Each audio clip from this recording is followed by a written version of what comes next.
We just talked about the cannabinoids. Those are the agonists. Now we're talking about the cannabinoid receptors.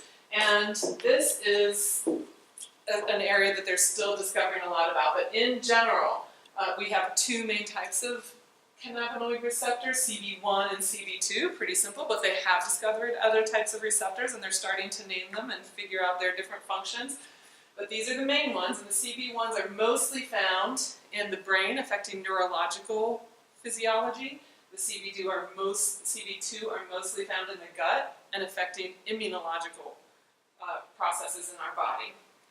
That is oversimplifying things, and we will find out here in a second that some parts of the body have both types of receptors.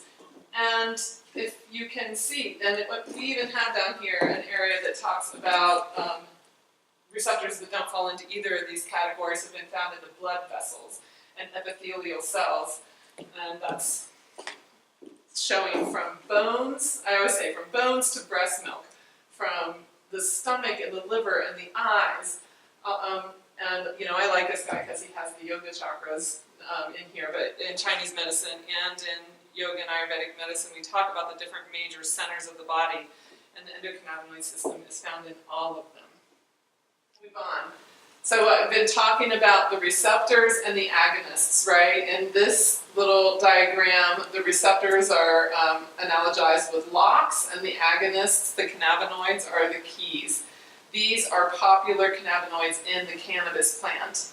And as I told you, cannabis has over 70, so this is just a couple of the more popular ones. We have a few others over here, and they talk about how they're working. But basically what I want you to see is THC, which is the psychoactive component of cannabis.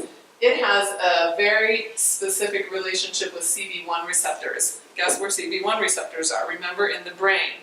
So when we think about high THC content cannabis that has a psychoactive component, it's stimulating all those receptors in the brain, and when you excessively stimulate those with high levels of THC, you'll get that psychoactive effect, which is why CBD has become so popular lately. It's all over the place now. It's a huge booming industry because CBD doesn't directly stimulate those receptors in our brain, so we don't get that strong psychoactive effect. However, and it is a bit of a mystery, but they're starting to understand it doesn't have a direct lock and key relationship with those receptors, but it's still working with them.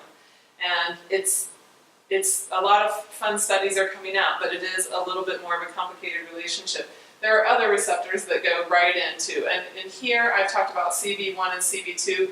These are two different types of receptors that they're now talking about being part of the system. We won't get into too much detail, but basically why I want you to see this is because knowing and having an understanding of the different types of cannabinoids and the different type of receptors, how they all work together, and it's even more complicated than that because each individual has different things going on in their bodies with these receptors. And so the different types of cannabinoids will affect you differently.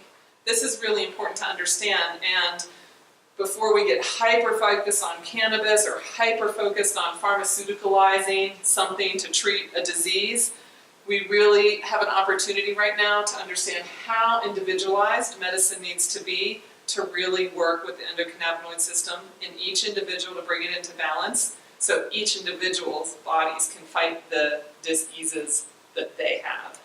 And Chinese medicine is really superior with this. We look at individualized medicine. We look at where there are excesses and deficiencies within a person's system and where we need to stimulate and tonify a system or reduce it. And we've been playing with this kind of dynamic for a long time.